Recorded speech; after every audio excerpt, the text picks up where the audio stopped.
Captain Nexus stood on the bridge of the Infinite Discovery, watching the stars through the large viewing window. The ship moved slowly through space, far from any known planets or space stations. They were exploring the outer edge of the galaxy, looking for new things to study. "Captain," called Dr. Kalara from her science station, "I'm getting something strange on the communication system." Nexus walked over to look at her screen. "What kind of strange?" "It's a distress signal, but it's not like anything I've seen before. The language is broken, and the signal is very weak." Kalara played the message through the speakers. A voice came through, full of fear and desperation. "Help us! The Deathworlders come. Our colonies burn. They show no mercy. Anyone who can hear this, stay away from the Keth system. They hunt everything that lives." The bridge went quiet. Navigator Tolan looked up from his charts. "Captain, the Keth system isn't on any of our star maps. It's completely unknown." Security Chief Vex crossed his arms. "This could be a trap. Pirates sometimes use fake distress calls to lure ships into ambushes." Engineer Rixa shook her head. "The signal is real. I can tell from the power patterns. Whoever sent this was truly afraid," Nexus thought carefully. As captain, he had to keep his crew safe, but they were explorers, and someone needed help.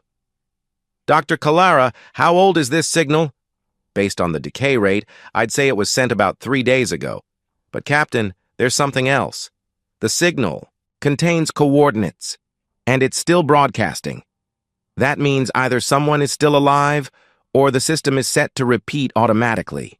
"What do we know about Deathworlders?" Nexus asked. The crew looked at each other.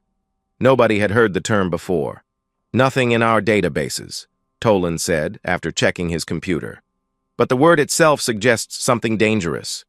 Death and world put together." Vex stepped forward. "Captain, I strongly advise against investigating. We're a science ship with minimal weapons. If there really are dangerous beings in that system, we're not equipped to fight them." Dr. Kalara disagreed. "But we might be the only ship that received this signal. If there are survivors, they need help. We can't just ignore a distress call." Nexus looked at each member of his crew. They were good people, and he trusted their judgment. But the final decision was his to make. "We'll investigate," he decided, "but we'll be careful. Full shields, weapons ready, and we stay at the edge of the system. If we see any signs of danger, we leave immediately." Vex nodded, though he didn't look happy. "Understood, Captain." Tolan, set course for the coordinates. "Best speed." "Yes, sir." The journey to the unknown system took 18 hours. During that time, the crew prepared for anything. Vex checked all their weapons and defensive systems.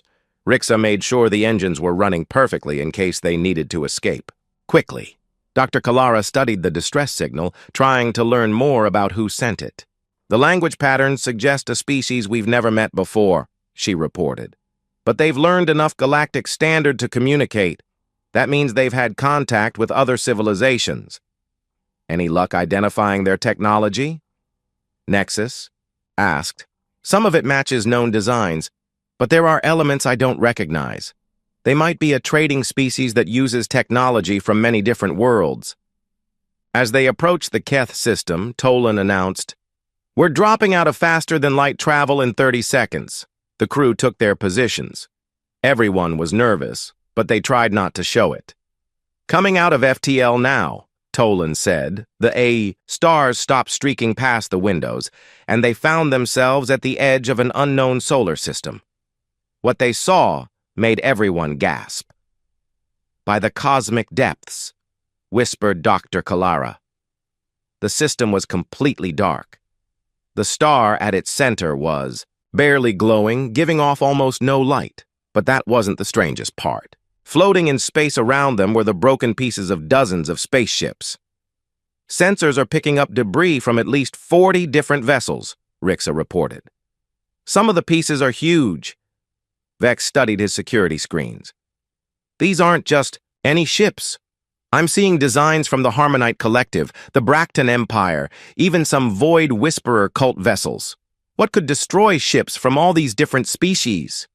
The distress signal is coming from deeper in the system, Dr. Kalara said. But Captain, I'm also detecting something else. There are large metal objects hiding in the asteroid belt. Nexus felt a chill run down his spine. Ships? I think so. But they're not broadcasting any signals. They're just waiting. The bridge fell silent as everyone realized what this meant. They weren't alone in the system. Captain, Tolan said, quietly, I'm reading massive energy signatures from those objects. Whatever they are, they're much larger than our ship. Vex checked his weapons. Our shields are up, but if those ships are hostile, we won't last long in a fight. Should we leave? Asked Rixa. Nexus studied the debris field. Each piece of wreckage represented a crew that had died here. Someone had sent a distress call, hoping for rescue. If they left now, they might never know what happened. We stay, he decided. But we move carefully. Tolan, take us deeper into the system, but keep us ready to jump to FTL at any moment. Yes, Captain. As they moved through the debris field, Dr. Kalara scanned each piece of wreckage. These ships weren't destroyed by weapons, she reported.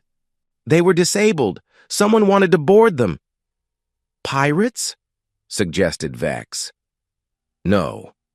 Pirates would take valuable cargo and leave. These ships are completely empty, not just of cargo, but of crew. Everyone is gone. The infinite discovery continued. Deeper into the system, the asteroid belt loomed ahead of them, and somewhere in those rocks, unknown ships were hiding. I'm getting more detailed scans of the hidden vessels, Rixa announced. They're definitely ships, and they're big. But the design is unlike anything in our databases. How many? Asked Nexus. At least 12, maybe more. They're spread throughout the asteroid field. Dr. Kalara suddenly looked up from her station. Captain, the distress signal just changed. It's not repeating anymore. Someone is broadcasting live. The voice came through the speakers again, but this time it was different. Calmer, more controlled. Welcome to the Keth system. We've been waiting for you. The voice was speaking perfect galactic standard now, with no fear or desperation. Nexus felt his blood turn cold. This is Captain Nexus of the Infinite Discovery. Who am I speaking to? Someone who appreciates visitors. It gets lonely out here, so far from civilization. We do hope you'll stay for a while. Vex's security alarms started beeping. Captain, those ships in the asteroid belt are moving. They're surrounding us. Jump to FTL now, Nexus ordered. Tolan's hands flew over his controls. I can't. Something is jamming our navigation systems. Emergency power to engines, shouted Rixa, but her screen showed red warnings. The engines aren't responding. We're trapped. The lights on the bridge suddenly dimmed and then went out completely. Emergency lighting kicked in, bathing everything in a red glow. What's happening? Dr. Kalara asked. Someone's taking control of our ship, Vex said grimly. Through the speakers, the calm voice spoke again. Don't worry. The hunt will begin soon. We do so enjoy meeting new species. In the darkness outside their ship, shapes began to move. The emergency lights cast long shadows across the bridge of the Infinite Discovery. Security Chief Vex moved between the control stations, checking each system. Most of their ship's functions were failing one by one. Communications are completely dead, reported Dr. Kalara.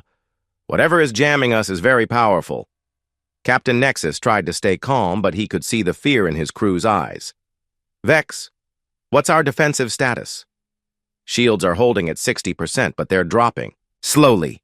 Someone is draining our power systems from the outside. Vex pulled up a security scan of their ship.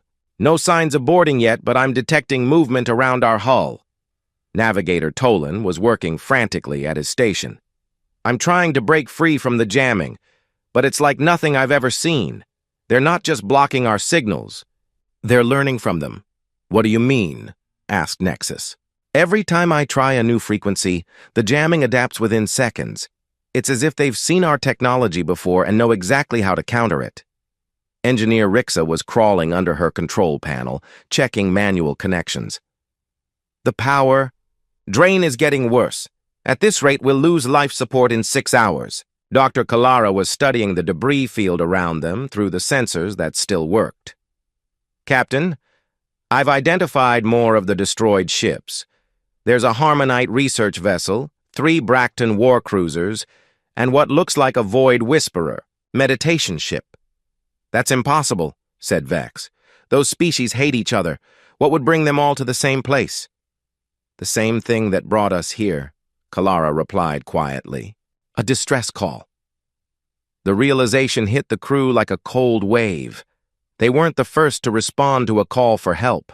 Others had come before them, and now those ships were floating dead in space. How many ships are out there? Nexus asked. Kalara checked her readings. I count 43 different vessels from at least 15 different species. Some of these designs are hundreds of years old. They've been doing this for a long time, Tolan said. Through the speakers, that calm voice returned. Impressive, isn't it? Each ship represents a successful hunt. We keep them here as trophies. Vex grabbed his communication device. Who are you? What do you want? We are what you might call collectors. We study, we learn, and we preserve the memory of our prey. Prey? Dr. Kalara gasped. Every species has something to teach us. The Harmonites showed us the value of peaceful cooperation and how easily it can be broken. The Bracton taught us that honor in battle means nothing when facing a superior predator. The Void Whisperers believed their meditation would protect them. It didn't. Rixa emerged from under her control panel, her face pale. They're not just jamming us. They've planted something in our computer systems. It's learning everything about our ship, our species, our technology. A virus? Asked Nexus. More like a digital parasite. It's copying our entire database. Vex checked his security sensors again. I'm picking up small objects attaching to our hull. They look like boarding pods. The crew felt the ship shake slightly as something connected to the outer airlock. Should we arm ourselves? Tolan asked. Vex was already moving toward the weapons locker. Everyone take a personal shield generator and a plasma rifle. If they want to board us, we'll make them pay for it. Wait, said Dr. Kalara. Let me try to communicate with them first. Maybe we can learn something. She activated the ship's external communication system. This is Dr. Kalara of the Infinite Discovery. We came here to help whoever was in distress. We mean no harm. Laughter came through the speakers. Harm? My dear doctor, you misunderstand. You're not here to cause harm. You're here to receive an education. What kind of education? The final lesson. The one that shows you your place in the universe. The ship shook again as more boarding pods attached to different sections of the hull. They're coming from multiple directions, Vex reported. Professional tactics. They've done this before. Dr. Kalara was still trying to understand. You said you collect species. Are you scientists, researchers? In a way, we study the art of survival. Every species thinks they've mastered it, but most have simply been lucky enough to avoid real predators. And you are real predators. We are what happens when a species evolves on a world where everything is trying to kill everything else. We call it natural selection at its finest. The crew could hear sounds coming from the airlocks.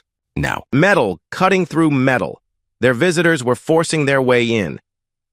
Captain, Vex said urgently, we need to get to a more defensible position. The bridge is too exposed. Nexus nodded. Everyone grab essential supplies. We're moving to the lower decks.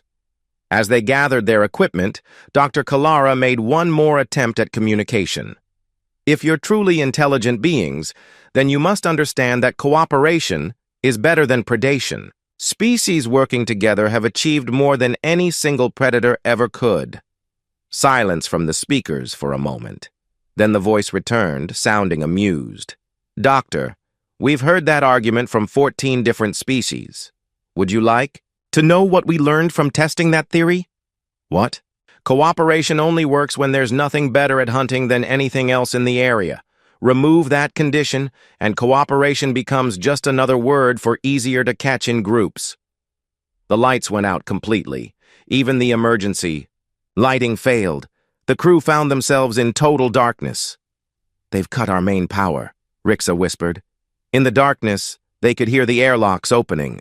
Footsteps echoed through the corridors of their ship. But these weren't normal footsteps. They were too quiet, too careful. Professional. "Stay together," Vex ordered. "Use your night vision if you have it." The crew activated their personal equipment and began moving toward the lower decks. Behind them, they could hear voices in the corridors. The intruders were speaking to each other in a language none of them recognized. "How many are there?" Tolan asked quietly. "Unknown," Vex replied, "but they're spreading out through the ship. Systematically. They know what they're doing. Dr. Kalara was recording everything on her personal device. This behavior suggests a pack-hunting strategy. They're not just predators, they're intelligent predators." "That makes them more dangerous," said Nexus. As they reached the lower decks, they found a secure storage room where they could hide temporarily. But they all knew it was only a matter of time. "What happens to the crews of all those ships out?" "There?" Rixa asked. Dr. Kalara checked her scanner. "Based on the complete absence of life signs on any of the wrecks, I think we know what happened to them." The footsteps were getting closer, and now they could hear something else. A rhythmic, tapping sound, like someone knocking on the walls. "They're checking each room," Vex realized. "They'll find us soon." Through the ship's internal communication system, that calm voice spoke again. "There's no need to hide. We know exactly where you are. We're simply giving you time to understand your situation." "What situation?" Nexus called out. "You are now part of the hunt. The question isn't whether you'll survive. You won't. The question is what you'll teach us before the end." The tapping stopped right outside their door. Engineer Rixa pressed her back against the storage room wall, listening to the sounds outside. The tapping had stopped, but she could hear quiet voices in the corridor. The intruders were speaking in that strange language again. Can anyone understand what they're saying? Whispered Dr. Kalara. Security Chief Vex shook his head. It's not in any language database I know, but the tone sounds organized, professional. Captain Nexus checked his weapon. How long before they break down this door? They're not trying to break it down, Vex said quietly. Listen. The crew held their breath. In the silence, they could hear the intruders moving away from their door, continuing down the corridor. They know we're here, Rixa said. Why aren't they coming in? Dr. Kalara was monitoring her scanner. Because they're not in a hurry. They're enjoying this. Through the ship's speakers, that calm voice returned. You're wondering why we haven't simply forced our way in. The answer is simple. Quick kills teach us nothing. We prefer to observe how different species react to pressure. Navigator Tolan was working on his portable communication device. I'm trying to send a distress signal of our own, but they're still jamming everything. Let me try something, Rixa said. She pulled out her engineering tools and began working on the storage room's power connection. If I can tap into the ship's backup power grid, maybe I can boost our signal. As she worked, they could hear the intruders moving through other parts of the ship. Sometimes there would be sounds of equipment being moved or walls being cut open. What are they doing out there? Nexus asked. Dr. Kalara checked her scanner again. They're studying our ship, taking samples of our technology, mapping our systems. It's like they're conducting research. Research for what? Before anyone could answer, the lights in their storage room came back on. Rixa looked confused. I didn't do that. Someone else restored power to this section. Through the speakers, a different voice spoke. This one sounded younger and more excited than the first. Captain Blake, the specimens are showing expected fear responses. Stress hormones are elevated, but they're still thinking clearly. Impressive for a first encounter. Another voice answered, older and more serious. Good. Note their behavior. Patterns. How long did it take them to find defensible positions? Are they working as a team or starting to panic? The crew looked at each other in horror. They were being studied like animals in a laboratory. Specimens? Vex said angrily. We're intelligent beings. Of course you are, came Captain Blake's voice through the speakers. Intelligence is what makes the hunt interesting. Any predator can catch stupid prey. Dr. Kalara activated her communication device. If you're studying us, then you must be scientists.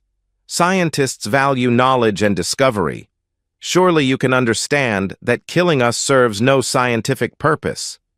On the contrary, Doctor, death is the ultimate test of any species' survival capabilities.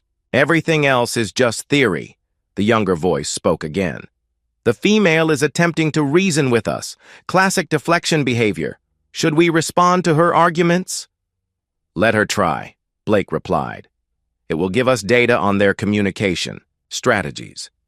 Rixa had successfully connected to the backup power grid. I've got partial access to the ship's systems. The intruders have taken control of most functions, but I can see what they're doing. What do you see? Nexus asked. They're not just studying our ship. They're copying everything. Our technology, our star charts, our cultural databases. It's like they're building a complete profile of our entire species. For what purpose? Tolan wondered. Through the speakers, they could hear the intruders talking among themselves. The translation system finally kicked in, and they could understand some of the conversation. This species shows good engineering skills, one voice said. Their ship design is efficient and practical. Agreed, replied another. But their weapons are primitive. They rely too much on energy shields and not enough on evasive tactics. Third voice joined in. Their social structure is interesting. Clear chain of command, but they debate decisions instead of simply following orders. Could be a weakness in combat situations. Dr. Kalara was recording everything. They're analyzing us like a military would analyze an enemy. This isn't random predation, it's systematic. Captain Blake's voice came through the speakers again, speaking directly to them. You're beginning to understand. We don't hunt for food or territory. We hunt to improve ourselves. Improve how? Nexus asked. Every species we encounter teaches us something new. The Harmonites taught us patience. The Bracton taught us the value of aggression. The Void Whisperers taught us how to fight enemies who use mental attacks. And what are you learning from us? Dr. Kalara asked. We'll find out. But first, let me introduce my team. Specialist Nova is our tracker. She can follow prey through any environment. Demolitions expert Kane creates obstacles and traps. Communications Officer Echo intercepts and decodes all forms of information, and I coordinate the hunt. The crew could hear footsteps approaching their storage room again. They're coming back, Vex warned. Actually, we never left, Nova's voice said through the speakers. We've been listening to your conversations from the ventilation shafts above your heads. Everyone looked up at the ceiling. There were small sounds of movement in the air ducts. How long have you been up there? Rixa asked. Since you entered this room, Nova replied. You chose a good defensive position, but you forgot to check for alternate entry points. Most species make that mistake. Kane's voice joined the conversation. I've placed small explosive charges throughout your ship. Not enough to destroy it, but enough to force you to move when we want you to move. You're hurting us, Tolan realized. Exactly. We control the environment, which means we control your options. It's much more efficient than simply breaking down doors. Echo spoke next. I've been monitoring your attempts to send distress signals. Clever engineering, but ultimately pointless. We've been jamming communications in this system for over 200 years. 200 years? Dr. Kalara gasped. This is our testing ground, Blake explained. Ships come here regularly, drawn by distress signals. We study each new species, learn from them, and add their knowledge to our own. What happens to the crews? They serve their purpose and then become part of our collection. Don't worry. We preserve detailed records of every species we encounter. In a way, you'll achieve a form of immortality. Vex was checking his weapon again. Captain, we need to fight back. We can't just let them study us to death. Ah, the security officer is preparing for combat, Nova observed. This should be interesting. They haven't seen our full capabilities yet. Small explosions echoed through the ship as Kane set off his charges. The corridor outside their storage room filled with smoke. Time to move, Blake announced. The hunt begins now. The storage room door slid open, though none of them had touched the controls. In the smoky corridor beyond, dark shapes moved like shadows. Stay together, Nexus ordered. Whatever happens, we face it as a crew. As they stepped into the corridor, they could see their captors for the first time. The beings were roughly humanoid, but moved with a fluid grace that suggested perfect physical conditioning. They wore dark armor that seemed to absorb light, making them hard to focus on. "Welcome to the final lesson," Blake said. He was taller than the others, with scars across his visible skin that spoke of many battles. "Let's see what your species is truly capable of when everything is on the line." The hunt had begun, and the crew of the Infinite Discovery realized they were no longer explorers. They were prey. Captain Nexus crouched behind a damaged control panel in the ship's main corridor, listening to the sounds of the hunt. His crew had scattered when the explosions started, just as their captors had planned. Now they were being picked off one by one. Navigator Tolan was beside him, working frantically on a portable device. "I've managed to tap into their ship's communication network," he whispered, "but what I'm seeing doesn't make sense." "What do you mean?" "These beings call themselves humans, and according to their databases, they come from a planet called Earth. But Nexus, the information about their world is terrifying." Tolan showed him the data on his small screen. Nexus read in growing horror about a planet where the gravity was 3 times stronger than most inhabited worlds, where the weather could kill in minutes, and where every creature had evolved to hunt every other creature. "Look at this." Tolan pointed to another file. "They have data on over 300 different species they've encountered. Every single encounter ended the same way. No survivors? None. But it's not random killing. They study each species thoroughly, learn everything about their technology, culture, and biology. Then they test that knowledge against the next species they meet." Through the corridor, they could hear Dr. Kalara's voice calling out. "I know you can hear me. If you're truly intelligent, then you understand that what you're doing serves no purpose. Knowledge gained through murder is worthless." Captain Blake's voice answered her from somewhere in the ship. "Doctor, you're wrong about knowledge. The only knowledge that matters is what works when everything is at stake. Academic theories mean nothing when you're fighting for your life. But cooperation has built entire civilizations." "Yes, and we've destroyed 12 of those civilizations. Cooperation is useful until you meet something that doesn't want to cooperate." Tolan had accessed more files. "Nexus, they have something called the Deathworld Protocol.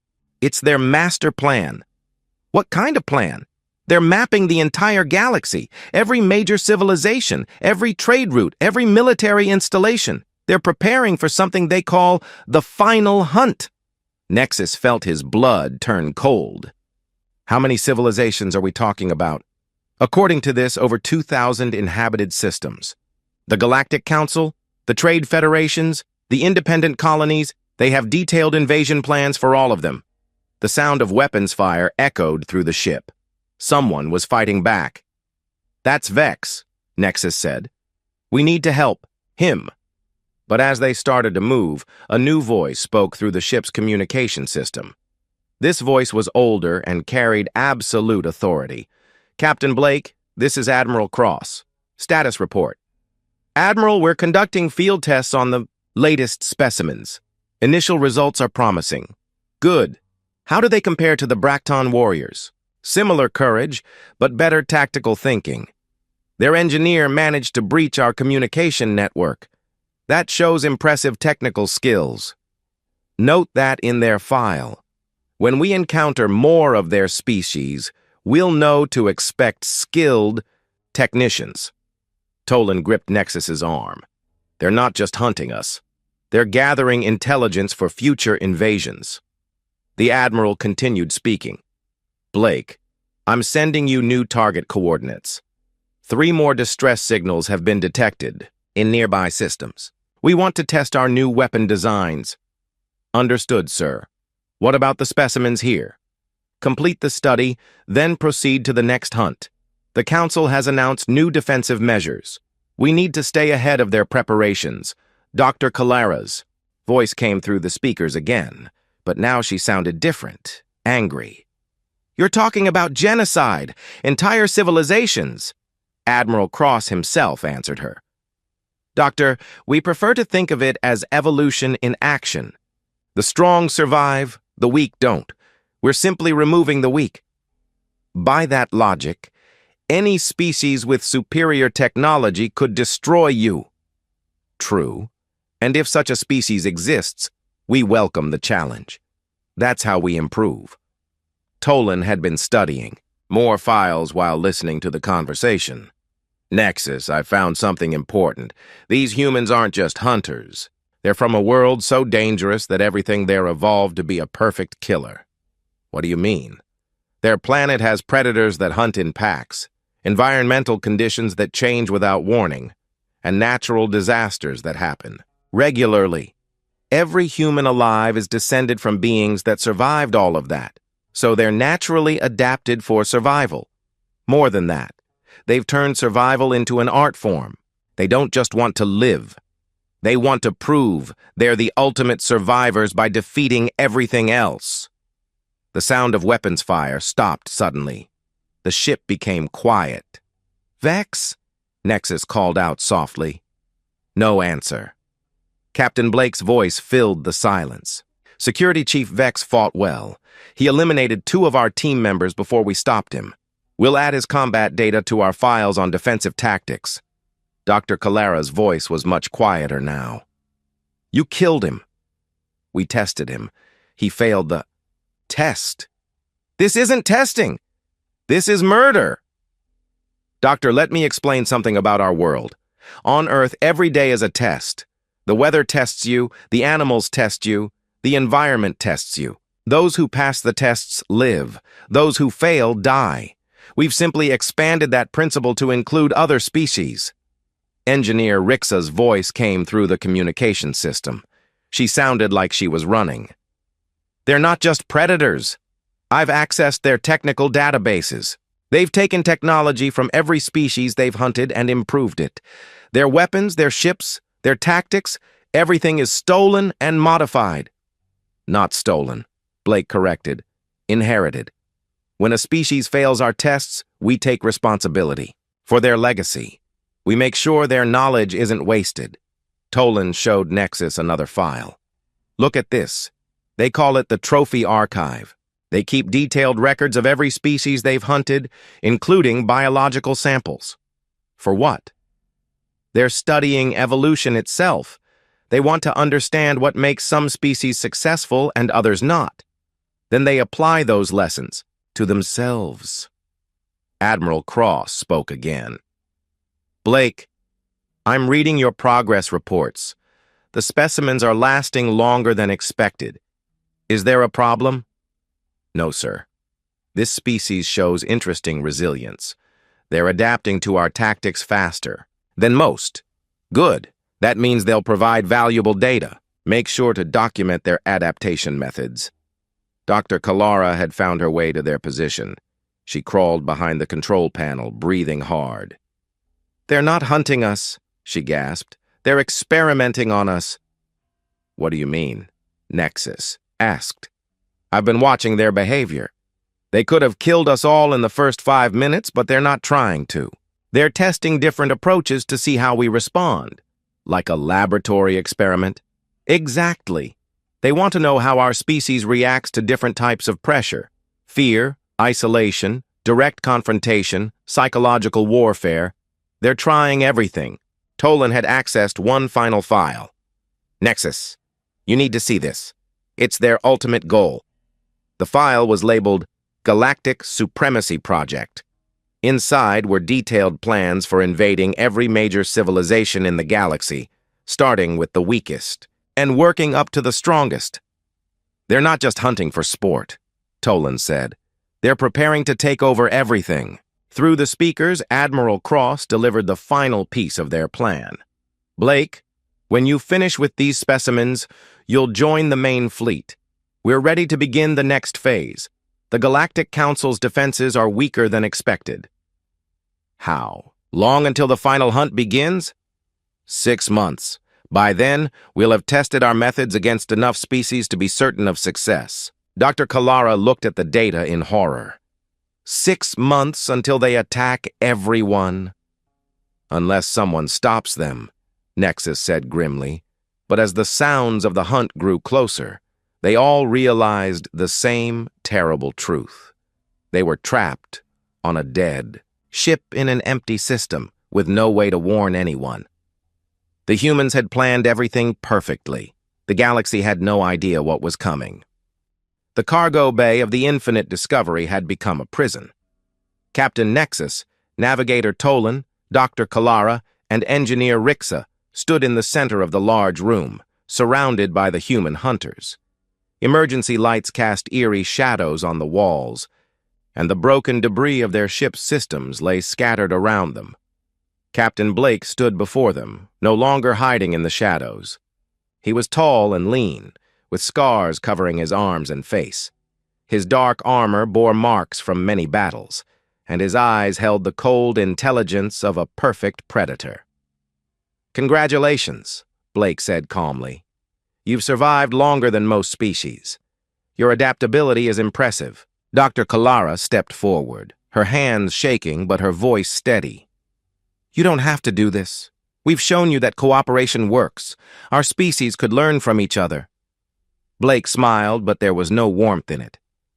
"Doctor, you're making the same argument we've heard from 14 different species. Each one believed that reason could overcome instinct.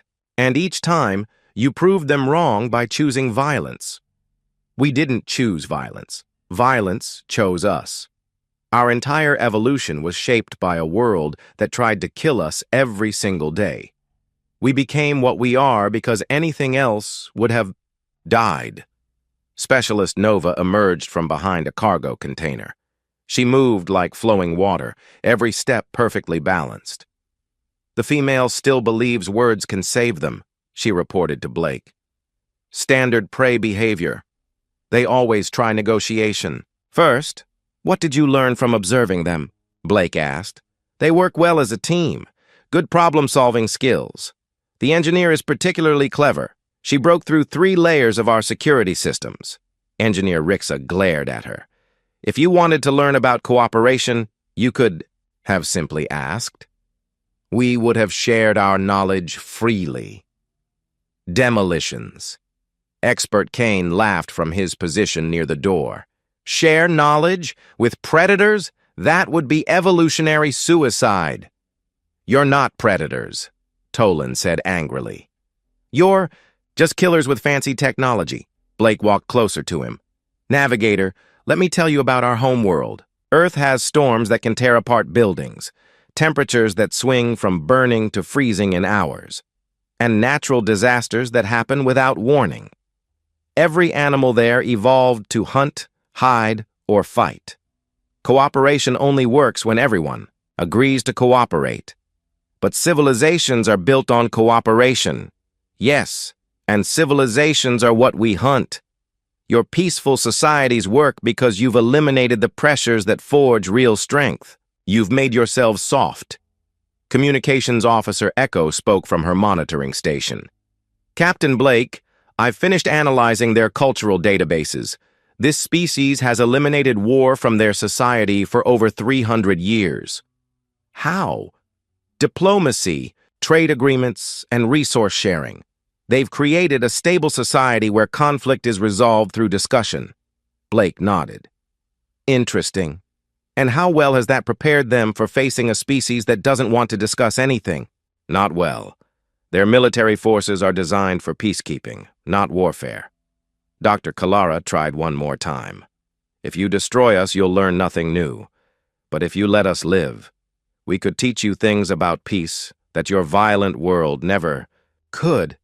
Doctor, Blake said patiently, we've already learned everything we need from you. Your species responds to threats with logic and reason. That makes you predictable. Predictable prey is easy prey. A new voice filled the cargo bay as Admiral Cross appeared on a holographic display. The Admiral was older than Blake, with gray hair and eyes that seemed to see everything. Behind him, they could see the bridge of an enormous ship. Captain Blake, status report. Admiral, we've completed our study of this species. They show good technical skills and adaptability, but they're limited by their peaceful nature. They'll be easy targets when we encounter them in larger numbers. Excellent. Add their data to the galactic profile. How long until you can join the main fleet? 2 hours, sir. Good. We've detected 17 more distress signals from different systems. Our reputation is spreading faster than expected. Dr. Kalara looked at the Admiral with horror. 17. More ships are coming to help us? No, Doctor, Admiral Cross replied. 17 more ships have heard your distress signal and are coming to rescue you. We'll be waiting for each one. You're using us as bait. We're using you as an educational opportunity. Each ship that comes here will teach us something new about galactic military capabilities. Captain Nexus finally spoke, his voice filled with rage. You're talking about thousands of innocent people. I'm talking about thousands of test subjects. Each one will help us refine our techniques for the final hunt. Tolan stepped forward. The final hunt. Your plan to invade the entire galaxy. We know about it. Admiral Cross looked mildly impressed. You accessed our classified files. Clever. Yes, in 6 months we'll begin systematic strikes against major galactic civilizations. Everything we've learned from species like yours will be put to use. Why? Dr. Kalara asked desperately. Why destroy everything? Because it exists. Because it challenges us. Because proving we can survive anything is what makes us human. Blake activated a device on his wrist. Admiral, we're ready to begin the final phase of testing. What final phase? Engineer Rixa demanded. We're going to see how you face death, Blake explained. Some species panic, others fight. A few try to sacrifice themselves for their teammates. Your reactions will tell us how your people will behave when we attack your home worlds. Nova drew her weapon, a sleek device that hummed with energy. The navigator first. He's been trying to send warnings since we boarded. I want to see if the others will try to save him. Wait! Dr. Kalara stepped between Nova and Tolan. If you're going to kill us anyway, at least tell us why you really do this. The truth, not your survival theories. Blake paused, studying her face. You want the truth, Doctor? Yes. The truth is that we're very good at killing, and we enjoy it. Everything else, the survival talk, the evolution theories, the testing, that's just how we justify what we are. Admiral Cross nodded approvingly. Honest self-assessment is the mark of a true predator. But we're not animals, Dr. Kalara said. We're intelligent beings. We can choose to be better than our instincts. Can we? Blake asked. We've tried that, Doctor.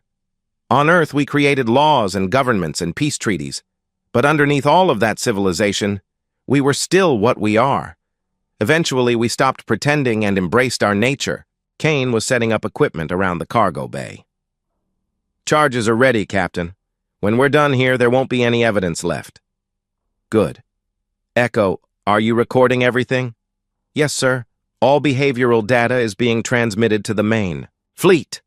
Engineer Rixa made one last desperate attempt to reach their systems. If I can just restore communications for a few seconds, I might be able to warn someone. Nova shot her before she could reach the control panel.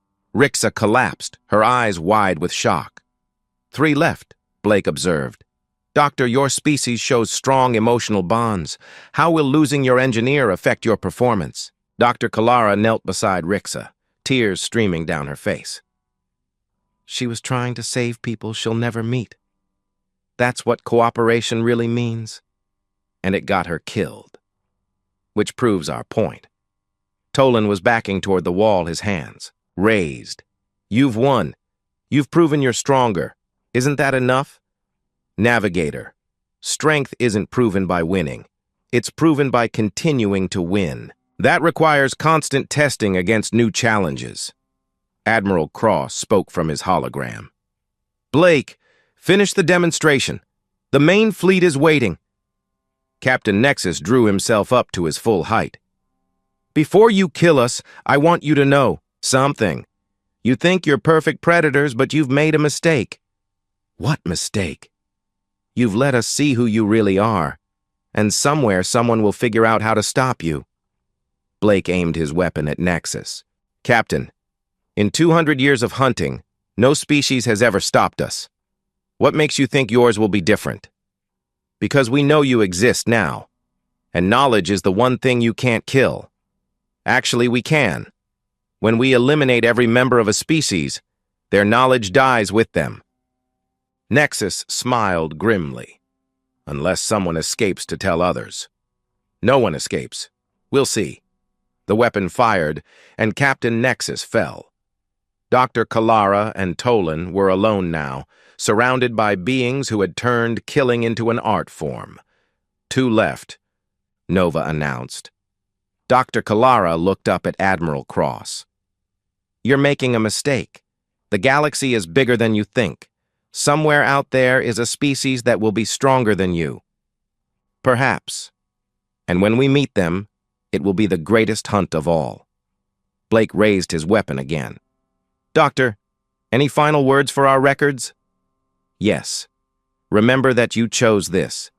When the galaxy finally stops you, remember that you chose to be monsters. We chose to be survivors. No. You chose to be afraid. All of this, the hunting, the killing, the destruction. It's because you're afraid that maybe you're not as strong as you think. For the first time, Blake hesitated. You're afraid that if you stopped hunting, you might discover that cooperation really is stronger than predation. You're afraid of being proven wrong. Blake's finger tightened on the trigger. Doctor, you're mistaken about one thing. What? We're not afraid of being wrong. We're afraid of being bored. The weapon fired. Twice more. The cargo bay fell silent except for the hum of machinery. Blake spoke into his communication device. Admiral, the specimens have been processed, all data recorded, preparing to destroy the ship. Excellent work, Captain. Set course for the next system. 17 ships are waiting. As the human hunters prepared to leave, Kane set his final charges. In minutes, the infinite discovery would be just another piece of debris floating in the graveyard of the Keth system. But deep in the ship's computer core, a small transmission module continued working. Engineer Rixa had programmed it with her last moments of life, and now it sent out a final message into space.